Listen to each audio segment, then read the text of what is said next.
સમાચાર હવે મુંબઈથી જ્યાં ઇન્ડિગોની ફ્લાઇટ કેન્સલ થતા મુસાફરોમાં ભારે રોષ ફાટી નીકળ્યો છે। મુંબઈ એરપોર્ટ બહાર મુસાફરોએ હોબાળો મચાવ્યો હતો।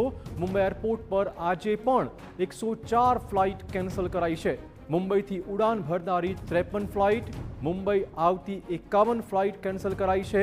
ઓથોરિટી દ્વારા યોગ્ય માહિતી ન અપાતી હોવાના પણ મુસાફર આક્ષેપ લગાવી રહ્યા છે। તો મુંબઈમાં પણ ફ્લાઇટના મુસાફરોએ ખાસો હોબાળો મચાવ્યો છે। 104 ફ્લાઇટ મુંબઈ એરપોર્ટ પર રદ કરાઈ છે। એરલાઇન્સ કંપની દ્વારા કોઈ યોગ્ય માહિતી આપવામાં ન આવતી હોવાનો પણ દાવો થઈ રહ્યો છે। દેશભરમાં અત્યારે આ જ પ્રકારનો માહોલ, તમામ એરપોર્ટ પર આ રીતે મુસાફરો અટવાયેલા છે। ઇન્ડિગોની અનેક ફ્લાઇટ કેન્સલ થઈ રહી છે। આ દ્રશ્યો મુંબઈ એરપોર્ટના સામે આવ્યા, જ્યાં મુસાફરોએ ફ્લાઇટ કેન્સલ થતાં જ ખાસો હોબાળો મચાવ્યો છે।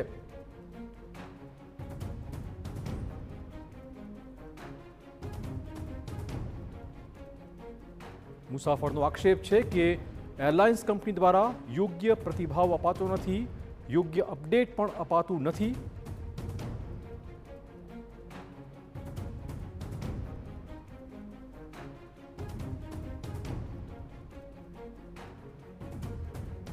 તો મુંબઈથી ઉડનારી 53 અને આવતી 51 ફ્લાઇટ, 104 ફ્લાઇટ આજે મુંબઈ એરપોર્ટ પર કેન્સલ કરવાની ફરજ પડી છે।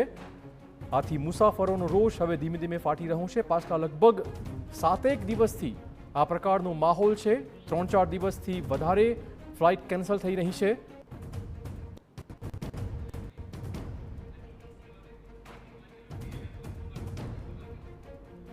તો ઇન્ડિગો ફ્લાઇટમાં જે મુશ્કેલી પડી રહી છે તેના પર ડીજીસીએ પ્રતિક્રિયા આપી છે અને જે કંપનીની માંગ હતી કે અમુક નિયમમાં ફેરફાર કરવામાં આવે, આ જ ફેરફાર ડીજીસીએ માન્ય રાખ્યા છે।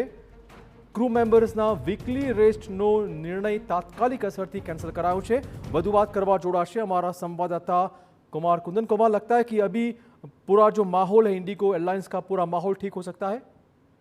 बिल्कुल, जिस तरीके से कल इंडिगो के साथ बैठक हुई थी सरकार की, और उस बैठक में कई तरह के डिमांड रखे गए थे इंडिगो की तरफ से भी। उसमें सबसे बड़ी बात रोस्टर को लेकर परेशानी थी। तो सरकार ने एफडीटीएल के जो नियम है उस नियम में थोड़ा सा बदलाव जरूर किया है, और ये कहा है कि जो वीकली ऑफ होता है, जैसे मान लीजिए कि 7 दिन के काम में 1 दिन की छुट्टी होती है और किसी का वीकली ऑफ फ्राइडे है, लेकिन अगर वो ट्यूसडे को छुट्टी लेता है तो वो छुट्टी उसका वीकली ऑफ में काउंट हो जाएगा। तो इससे रोस्टर प्रभावित नहीं होगा, क्योंकि जो पायलट के आवर्स हैं वो 36 आवर्स के जो फ्लाइंग आवर्स है उसके हिसाब से सारा कुछ कोऑर्डिनेट होता है। तो एक तरीके से कह सकते हैं कि डीजीसीए ने भी एक कदम आगे बढ़ाया है, और पायलट जो इंडिगो है उसने भी एक कदम आगे बढ़ाया है। तो उम्मीद ये की जा सकती है कि अब बहुत जल्दी ही सब कुछ सामान्य हो जाएगा। दूसरी तरफ से डीजीसीए ने पायलटों से एक अपील जारी की है, और उस अपील में पूरे मामले को लेकर कोऑर्डिनेट करने को और कोऑपरेट करने को कहा है, जिससे कि आम यात्रियों को किसी भी तरह की कोई परेशानी न हो। जी कुमार, स्थिति सामान्य होने में कितने घंटे या कितने दिन लग सकते हैं?